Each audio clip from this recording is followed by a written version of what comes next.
Now, Pittsburgh's best sports show is about to begin. Call us or tweet us.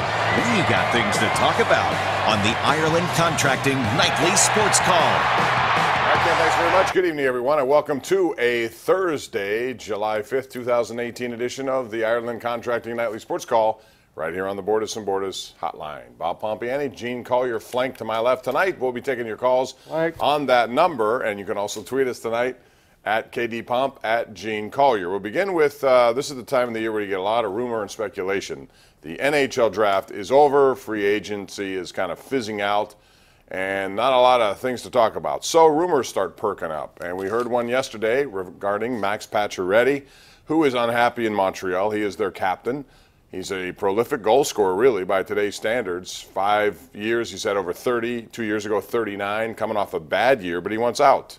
Mark Bergevin would like to accommodate him, but he wants what he wants in return. The Penguins reportedly called and asked, which they should do. Everyone should ask because you never get anything done unless you ask. But Gene Collier, does it make sense, for the Penguins to look at this situation as doable, considering this guy has 1 year left, $4.5 million, and he wants, like the market, which is about $7 to $8 million for someone of his caliber. They have to believe they could extend him, and they have a lot of high-end players already. Plus, you have to give up something to get him. What do you think? I think in Pittsburgh, anybody who becomes available on any team in any league is always a candidate to be a Pittsburgh Penguin, Steeler, Pirate, whatever it happens to be.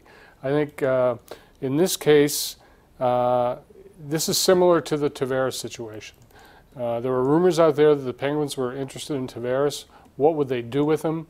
What would they do with Pacioretty? How would they pay him? It doesn't make any sense to me, which of course means it'll probably happen.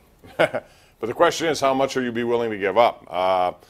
Brassard, Ole Mata, Moore, draft picks. The Penguins haven't had a #1 draft pick in like 4 straight years. Do you think they take Ole Mata and Brassard for? I'm just asking. What would you? I think Mark Bergevin is playing hardball, so I think he wants a lot, and that's why nothing has really happened at this point. Yeah, I don't think I would be involved in that discussion. No.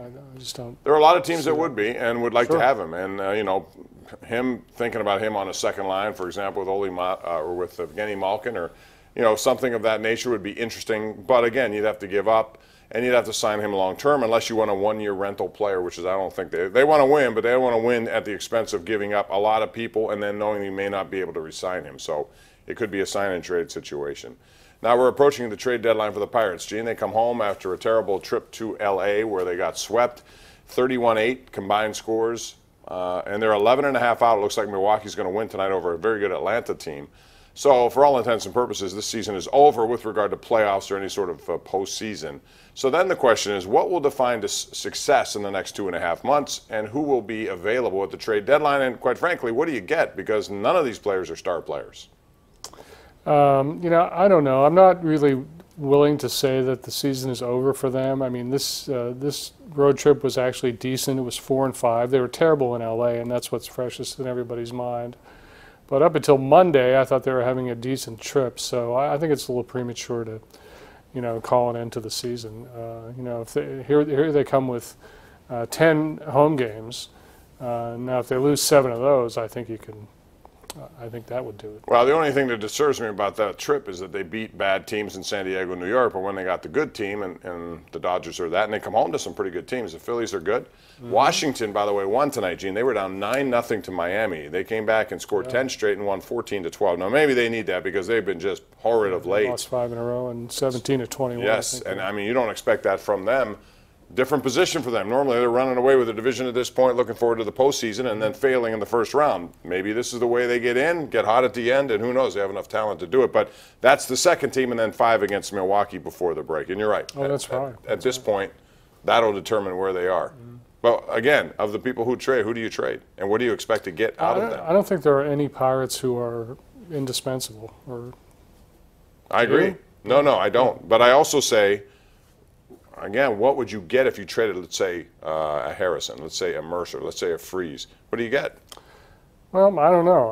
I don't know what people would give you for that. The Pirates desperately need starting pitching, but so does just about everybody. So it's going to be a tough market for them. All right, we'll take your calls, 412-575-2600. That is the hotline number of the Borders and Borders hotline. Call us, air your opinions, tweet us, whatever you'd like to do. We're here till 11 o'clock on Pittsburgh CW. The Ireland Contracting Nightly Sports Call is brought to you by Ireland Contracting, Pittsburgh's #1 home exterior expert in roofing, siding, windows, and gutters.